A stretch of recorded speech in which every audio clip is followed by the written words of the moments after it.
Hi, my name is Eliot Ruff, a Poetry Society young critic, and today I'm going to be reviewing Adam by Gboyega Odubanjo, shortlisted for the 2024 T.S. Eliot Prize. Adam is a book-length sequence of mythopoeic poems dealing with the real-life case when on the 21st of September 2001, the torso of a black boy was discovered in the River Thames near Tower Bridge in central London. What comes next cannot, without a story of water and offering. In creating a narrative for what comes next after this event, at the core of the collection lies the question, who is Adam?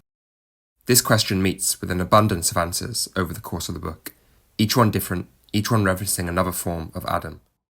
In the book, we enter with and as Adam.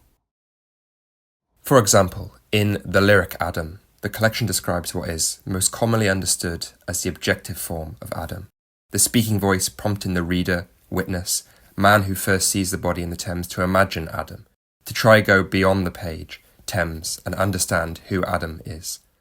These lines describe Adam as written record, as lyric poem, read, witnessed, and passed by, the Thames as page, white space, whilst the reader could be the man who first sees the body. Throughout the collection, there is no single thing Adam is. The figure blends poet, speaker, and subject, boy found in the Thames and first man, living discoverer and discovered body. Adam at the very centre, neither dead nor living, but in fact actually found dead in the Thames and actually the first man to live. Neither dead nor living places the Adam figure somewhere between the two. This is reminiscent of what Elizabeth Outker refers to as the modernist literary corpse, a body never wholly dead, which brings about the feeling that the threshold between life and death has become strangely permeable. For example, T.S. Eliot's The Wasteland uses a similar phrase, neither living nor dead, and uses intertextual samples from Shakespeare, Those are pearls that were his eyes, or Spenser, Sweet Thames runs softly, each of which also place the modernist corpse specifically within water. In A Story Without Water, the poem begins, no such thing as death by water, where a similar sampling of text is applied, this time to Eliot, taking his phrase, death by water, a key structural point in The Wasteland, and declaring, there is no such thing.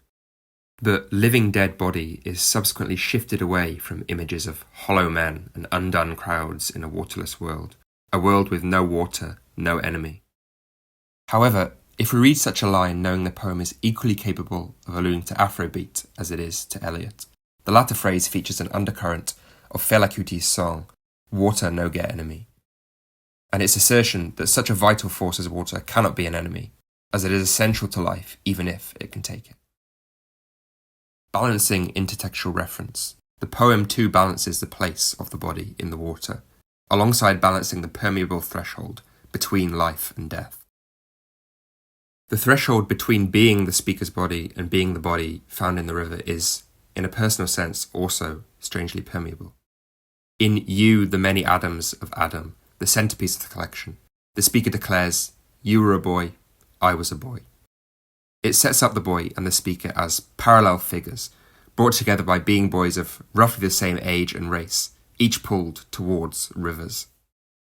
Several of the poems here are torso-shaped, concrete sonnet-sized stanzas of ribs or with discernible shoulders. We explore the parallel lives of speaker and the boy, but the torso found in the Thames shadows the narrative of each of their lives. And, at the heart of the collection, You, the Many Adams of Adam then lends a torso-like shape to the entire book. This centre poem is then bookended by two poems, each titled Genesis, as the book orients itself around a constantly reoccurring creation myth, not a beginning but a cycle of creation. These poems also point to the permeability of word and world at the heart of the biblical Genesis, a creation myth which can be constantly written and rewritten. The collection then asks how myth can make a better world in its penultimate poem, Adam's Law. Writing Genesis again and again has seemingly created a new, remixed world, one in which, from the 21st day of September 2001, every person born within the ague shall be a citizen.